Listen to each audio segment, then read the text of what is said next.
యేసుక్రీస్తు నామమున ఉదయకాల సమయంలో వందనాలు చెల్లిస్తున్నాను. ఈరోజు వాక్య ధ్యానంగా ఎంచుకున్న వాక్య భాగము యెషయా గ్రంథము 54వ అధ్యాయము 10వ వచనం చదువుతున్నాను. పర్వతములు తొలగిపోయినను, మెట్టలు తత్తరిల్లినను, నా కృప నిన్ను విడిచిపోదు.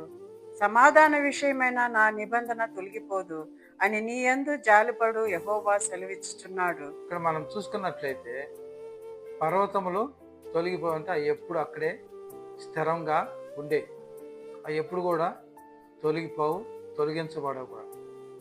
సో ఇక్కడ ఏం చెప్తానంటే, ఒకవేళ అవి కదిలిపోవచ్చు కానీ నా ప్రేమ మాత్రం ఎప్పుడు కరిగిపోదు, ఎప్పుడే కానీ తొలగిపోదు అని చెప్తున్నారు దేవుడు.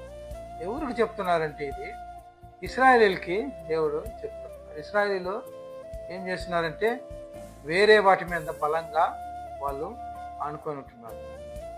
వేరే వాళ్ళ బోధన వాళ్ళు తప్పుడు బోధలు అంతా విని ఉంటున్నారు. వాళ్ళు ఏం చేస్తున్నారంటే దేవుని యొక్క మాట అనకుండా వేరే మార్గాన వెళుతుంటున్నాడు. సో అంచేత దేవుడు పర్వతములో తొలగినను నా ప్రేమ ఎప్పుడు కూడా తొలగదు, ఎప్పుడే కానీ ఇశ్రాయేలు మీద ప్రేమ ఉండే ఉంటుంది. వాళ్ళు ఎప్పుడు ఏ దేవుడికి వ్యతిరేకమైన పనులు చేసినా కూడా దేవుడు వాళ్ళని క్షమిస్తూనే ఉంటాడు, ప్రేమిస్తూనే ఉంటాడు.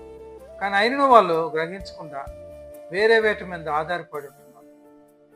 అంచేత వాళ్ళు ఏం చేస్తున్నారంటే ఉత్తరం నుంచి అశూరులు వచ్చి చెర పట్టుకుపడుతున్నారు, దక్షిణ నుంచి యూదా రాజ్యం అంతా కూడా బబులోనికి చెరకి వెళ్ళిపోయి ఉంటున్నారు. సో వాళ్ళు బలం అనుకున్న ఎన్ని కూడా నిరంతరం లేకుండా అరిగిపోయి ఉంటున్నాయి. వారు ఎవరిపైన అయితే ఆధారపడి ఉంటున్నారో వాళ్ళ ద్వారానే వాళ్ళు చెరకి వెళ్ళిపోయి ఉంటున్నారు. సో దేవుని ప్రేమ మాత్రము నిరంతరము ఎప్పుడు నిత్యం ఉండేది. మనం కూడా వేరే వాటిపైన దేవుని కంటే అధికంగా మనం వేరే వాటిపైన బలంగా మనము నమ్మి ఉంటున్నాం. కానీ అవి ఎప్పుడు కూడా మనకి నిరంతరం కాదు. దేవుడే మనకి చెప్తుంటున్నాడు, నా ప్రేమ నిరంతరమైంది, సమాధానం కూడా నీకు ఇస్తానని చెప్పింది. అంచేత మనం దేవుని మార్గాన్ని నడిచినట్లయితే దేవుని యొక్క సమాధానం, దేవుని యొక్క ప్రేమ ఎప్పుడు నిత్యము నిరంతరం మనతో ఉంటుందని ఈ యొక్క వాక్యం ద్వారా తెలియజేస్తుంది. చిన్న ప్రార్థన చేస్తుంది. ప్రేమ గల పరలోక తండ్రి, జీవన కానీ ఉదయకాల సంబంధించి స్తోత్రాలు రాజా. అవును రాజా తండ్రి, మీ పేరు అదేవా తండ్రి, ఆయా నిరంతరమైనది ప్రభు తండ్రి. కొండలు ఆయా తండ్రి మర్చినను ప్రభు, పర్వతములు పోయినను ప్రభు తండ్రి, నీ యొక్క ప్రేమ నిరంతరమైనది ప్రభు తండ్రి. ఆయా మీరు జీవం గలని వాడే అంటున్నారు తండ్రి, మమ్మల్ని ప్రేమిస్తున్న వాడే అంటున్నారు తండ్రి. ఆయా తండ్రి మీరు నా తండ్రి అధికంగా తండ్రి మమ్మల్ని ఆశ్రయించింది. మా మంచి కోరే దేవుడేందుకు నీకు స్తోత్రాలు.